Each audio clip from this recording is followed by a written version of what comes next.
Hey guys, welcome back to the channel. For today's review, we're going to be taking a look at the 1000 Toys Hellboy, but not this edition. This is the original release. We're actually going to be taking a look at the 30th anniversary edition of it. This is still made by 1000 Toys. It's got a different box art on there. The only reason why I brought this guy in is to kind of show you the differences between the two. So this one just had a picture of the figure. This one actually has an illustration of Hellboy. Which is pretty cool. This is 1994 to 2024. On the side, it's got the symbol, and on the original box, the symbol was like kind of like a glossy embedded thing, or raised application, and then it had a picture of Hellboy on the back. And for this one, it's got the figure on the back, just like it was on the front of the other one, and it says 30 years, and you've got Dark Horse Comics, and then the 1000 Toys logo. And on the other side, you have the symbol again. So let's get this guy out of the packaging and see if he's worth picking up over the original. Alright, and here's Hellboy out of the packaging. I will say upon taking him out, he smelled very strongly of whatever plastic or oil they use, either to loosen him up or the plastic he's made out of. But anyways, he has a strong smell, but hopefully that goes away with just like airing him out. He does come already packaged with the t-shirt with the 30th anniversary graphic like on the front of the box, which is pretty cool. There was a version of this guy, I think, that came with a shirt for the original release. It was like some super deluxe one. A lot of the accessories that came with that one do come with this one, like the horns. But overall, he pretty much looks the exact same as the original. This is still like a loose piece with an actual like metal little bead chain, and then you have the plastic cross here. All the sculpted detail is really nice. You see the cuts in his legs, and that's shaded really nice down to the hoof feet. I kind of wish that this was the same color as his boots, but I mean, that's okay. And the bottom of his feet are nicely painted. His like rock hand, I forgot what this thing is even called. I'm not a crazy fan of Hellboy. I just thought the character looked really cool. So that's kind of what got me interested in Hellboy in the first place a long time ago. But I haven't read a ton of his stuff. And all the movies, I haven't seen those either. But the hand is really cool. It's nicely sculpted, painted. Can't really complain with that. It's kind of got like a Lego brick look, so I can understand why people wouldn't really like that. But all the fingers are articulated. And then coming up to his head sculpt, looks really nice as well. The yellow eyes are really nicely painted. His mouth seems to be a little bit more defined in terms of this like black line at the very top of it compared to the original version, but we can get into that comparison later. His facial hair looks nice. His little like samurai bun is really cool. You can even see like on his neck, they've sculpted in like, I don't know if this is like a scratch he's supposed to have or if that's just in the plastic, but it looks cool regardless. And then if you were to lift up the shirt, you can see that that's fully sculpted too. So you could have him without the shirt like the original version. And that's nicely sculpted and painted and has all the scratches and stuff. And then his belt looks cool. And then lifting up the coat from the back, you can see his tail. Really nice sculpt work on that. Paint, scratches are cool. This is, I want to say, isn't it a bendy wire? Or like some kind of bendy? Maybe it's not. Maybe I was hoping it was. But it's on like this little ball joint that definitely you'll see yourself pulling this off more often than not. My original one, it doesn't come off at all, but probably because I don't really pose it like that. And then the back of the legs still have that sculpting. Then you see his pants. And the exposed articulation right there. But yeah, paint and sculpt wise, I mean, he's awesome. That's the reason why I wanted to get him originally, because he just seemed like the definitive Hellboy figure. So if I wanted one in my collection, this would be the guy to get. As for articulation, 1000 Toys does a really good job. So he looks up about that much, just not a ton, but he looks down about that much. His arms with the coat on go up about this high. So you can get him full kind of T-posing, which is really cool. Then ab crunch with the shirt on and the coat on. Let's see if we can if you can hear that clicking noise, it's kind of like a ratcheted joint on the inside. So all the way forward, it's kind of hard to see. That's with that ab crunch with the shirt and the coat on. Then the back, you can see there's some gapping. And then rotating him all the way back, and you can see that there's like a huge ball joint in here that allows him to do this. The cool thing about the shirt, though, with this gap, you can kind of pull it down and you don't really see it, which is awesome. Going back that much. And then in terms of butterfly joint, it's kind of hard to even showcase that with the coat on. With the coat on, it's about that much. And then legs. On this side, with the horseshoe, kicks up about that much. I wouldn't keep him posed like this because his horseshoe could either rip off or stay kind of stretched out like that. And then on the side without that, but it does have like pouches and straps. Goes up about that much. Double jointed knee, which looks alright. I mean, he's got this giant knee pad. Kind of looks ugly like that, but it's a toy, so I don't too much mind that articulation. I will say this guy is a little bit expensive. I mean, all 1,000 toys, like from specific properties are, in my opinion. I think they're pretty expensive. This guy was like 100 and something, I think, on HLJ. So was Lobster Johnson. That's why I only decided to get one. But tilt up of his foot goes about that high. Down about that much. And then he does have an ankle rocker, which is pretty cool. Pretty deep as well. And then he does have shin swivel at his boot. No toe joint on this guy. He does have swivel at the bottom of his pant leg. It's kind of tight on mine. And I think that makes up for him not having anything at the actual thigh up here. Kicking back, he can go back about that much. Not a ton. And then again, his tail just kind of moves side to side. It pulls off really easily. So be mindful of that. If he takes a tumble and you can't find his tail, it's probably on the floor somewhere. You can get it to go to side. It kind of lifts up just a little bit, but too much and it'll pop off of that joint. And then the fingers of his hand articulate individually. So this hand, you can get him to do a fist like he was in the packaging. Of course, everyone's gonna have the obligatory middle finger up pose, but you can definitely get his hands to do whatever you want. Little rock on symbol. The elbow on this side, you have to make sure you turn it the right way so that the joint and this joint line up, and you can bend it in all the way, better than 90. It's gonna look goofy probably without the coat on, but with the coat on, it's fine. You can just hide that joint. And then the hand itself for this side does rotate and kind of moves back and forth. Looks like it's on like a ball joint. And then for this side, double jointed elbow still goes in all the way. Ball joint hinge for this side of the hand, of his arm. And the hands come off pretty easily. Or at least my original one did. These ones might be a little tight because it's a brand new figure. So yeah, little ball joint.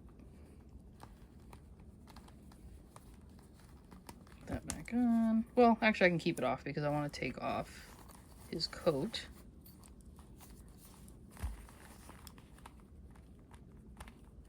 Let's see if we can even get this off. There we go. Okay. So pulling off his coat.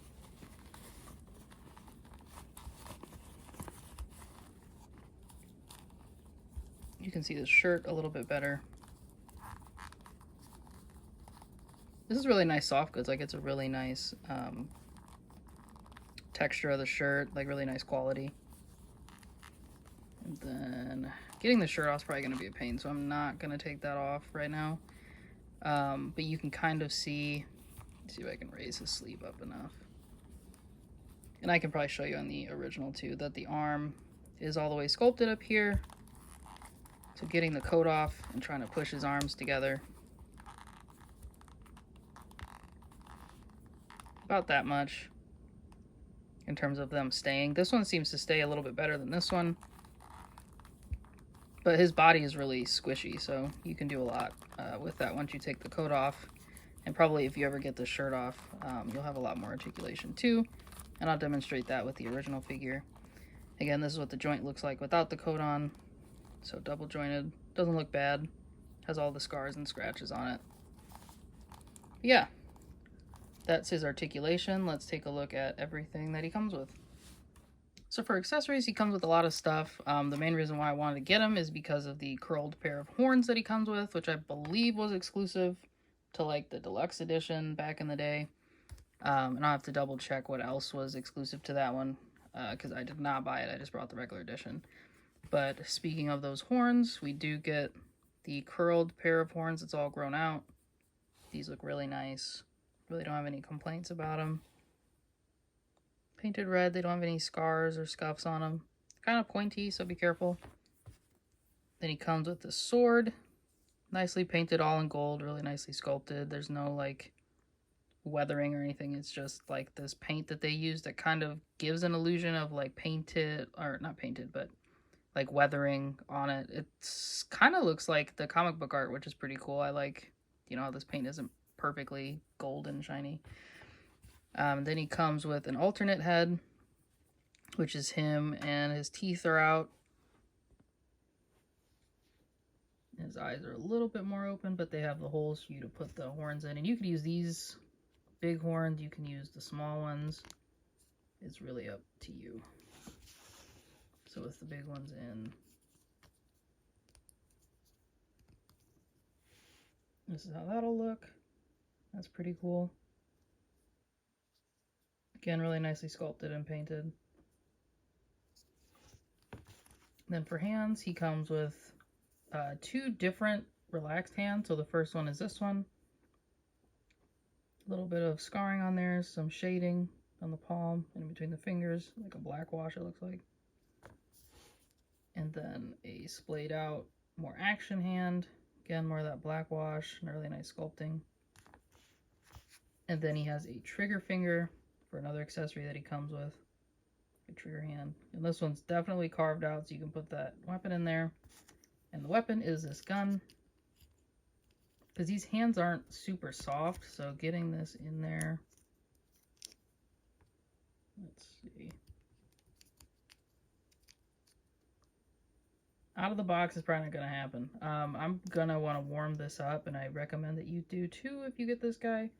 Definitely warm him up and then put the gun in his hand, but it's like this cool blunderbuss looking thing. It has a hole in here. There's nothing, it doesn't come with anything to put in there, but if you have some accessory that works, that would be pretty cool. Really nice, like a weird gunmetal color, and then it's got the brown on the actual grip. Last but not least, he comes with the actual holding pouch, like the holster for the gun, so you stick it in there, pokes out of the bottom. This doesn't clamp up top, but it gives the illusion that it's closed. And then you can actually put it, there's a hole right here on the figure, and you just push that in there. It's kind of tricky because you have to hold the belt away from the figure because it's pressing on it, but let's see if we can. There, so it's kind of, so that's how that'll look on the figure. Just a big gun. It's pretty cool. Yeah, that's all that he comes with. Some other things I wanted to make note of is back in the day when I got my original Hellboy, I think the deluxe one came with some kind of flame crown effect, I want to say, maybe. If he didn't, that's fine. Maybe I was thinking of the Mezco one from the movie that came with that. But I got these really cool flame effects from eBay. And I remember these are specifically for that Hellboy when he came out. So it's pretty cool to like have him with the flames on. And it works even better without, it's supposed to work without his shirt on. And then you have the horned head sculpt. Let me take this off and put this on.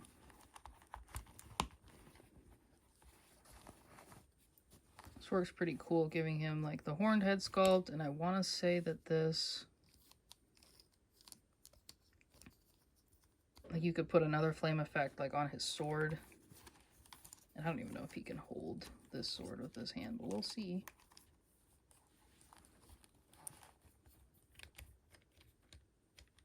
Kind of, not really. This is like a rush job anyway, so. But you could put the flames on the sword. And that looks pretty good. That looks pretty cool. Or you could put the flames on him if you wanted. So if you wanted him to have... And these are all like really soft pieces of plastic, so... This was always super fun to play with.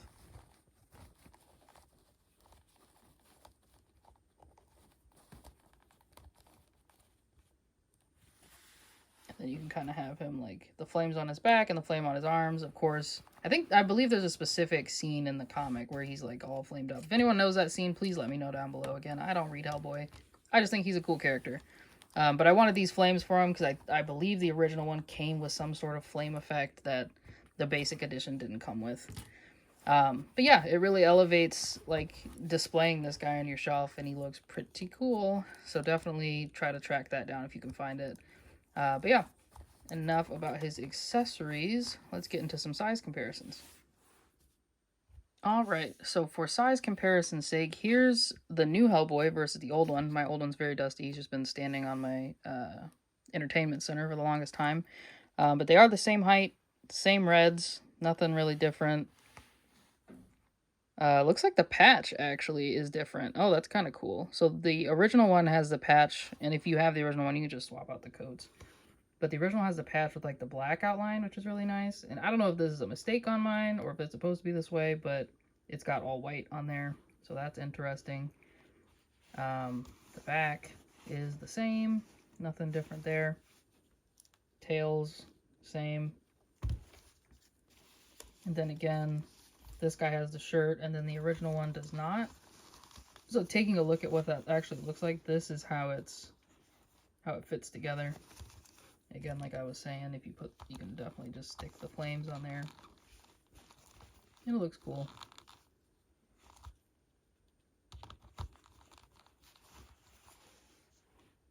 Stick the flames on it, and they stick a lot better when he doesn't have the shirt on, which is pretty cool.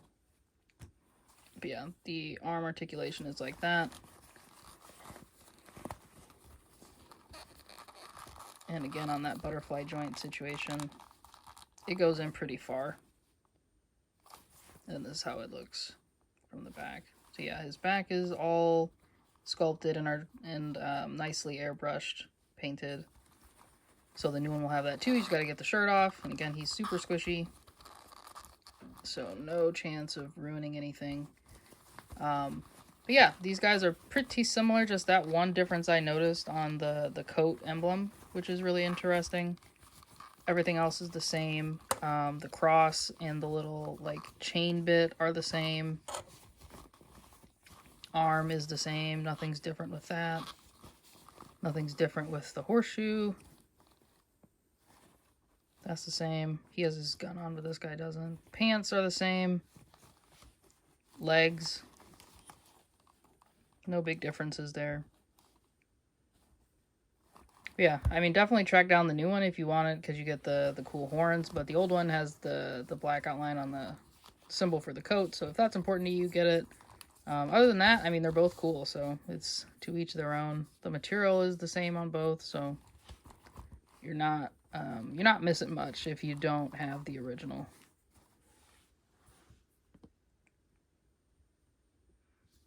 And then here he is compared height-wise with two of my Mezco figures. So Mezco Raphael and then a Mezco Sovereign Knight Batman. This is I think it's a PX. It's not the PX exclusive. It's like some special edition all-black one. Anyways, it makes him look like the Keaton movie Batsuit, which is pretty cool. But here he is compared to them. He's taller than both. Definitely going to be taller than Raphael. And he's definitely taller than Batman. But I still think that they would look really good if all you collect is soft goods. Because this guy has a lot of soft goods on him. They'll look really nice together. So, no complaints there. And here he is standing next to a Tonson Art Toys Trunks. He just has a random Mezco soft goods coat I threw on him. And then a SH Figuarts 1.0 Vegeta. Again, he's tall, but I still think that these kind of work out. So if you want to be fighting your Dragon Ball Z characters, I think that'll look pretty cool. And then here he is standing next to a Jada Toys Street Fighter 2 Bison. And then a Marvel Legends Animated Series Spider-Man. Again, these look really cool together. I think they both match up, like, at least Spider-Man matches up, I think, height-wise. He's probably supposed to be a little bit shorter than Hellboy. And Bison is just big, but I don't know how tall Hellboy is supposed to be, but I still think it looks really cool together. And then just a quick comparison for something I just think looks really cool next to each other. The Neko Leonardo. The rest of the turtles look really cool next to him as well, but I just think the movie look somehow aesthetically matches the way Hellboy looks from A Thousand Toys. So that'll be pretty cool. I might actually just stick him with them on my shelf. Alright, so for my final thoughts, I love this guy. I mean, I love the original, that's why I got him. Again, I don't know a ton about Hellboy, but this figure is a must-have for your collection. If you just casually like Hellboy, I think his design is cool. It's kind of like the definitive one. I don't think we're getting another one, to be honest with you. I love the soft goods on him. I love all the accessories he comes with. I'm glad they gave him more. The sword is really cool. All of his articulation works really nicely, and I like the way A Thousand Toys engineered him in order to make him kind of look the way he's supposed to look, and then be able to articulate any way you want to as well. But yeah, let me know what you guys think down below, if you guys bought the original, or if you're picking up the new Hellboy and or the Lobster Johnson that came out. If they do reissue Abe Sapien, I might pick that up, because I did miss that pre-order way back in the day. But other than that, thanks for watching. Take care, and have a great rest of your day.